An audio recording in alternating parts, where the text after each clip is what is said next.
pakwan, ipili ka ng sugar level.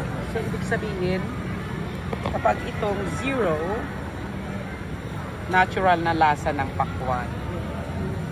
Pero kapag 120 sugar, nilagyan ng maraming asukal. So, si mami ko ay ito, 0. Kasi matandar na si mami.